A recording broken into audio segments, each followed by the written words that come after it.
Rusia menyebut tak akan memberi ampun musuhnya di perbatasan.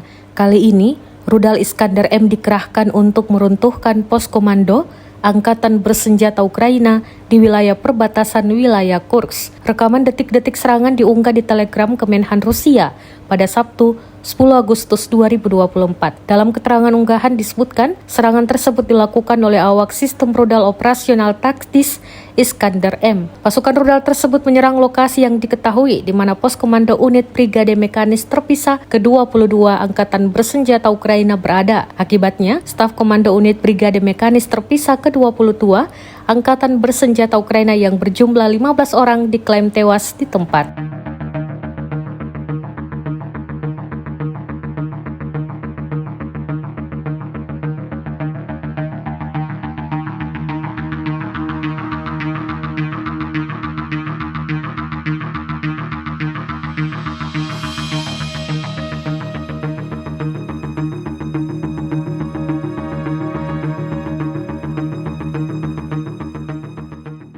Download Tribun X sekarang, menghadirkan lokal menjadi Indonesia.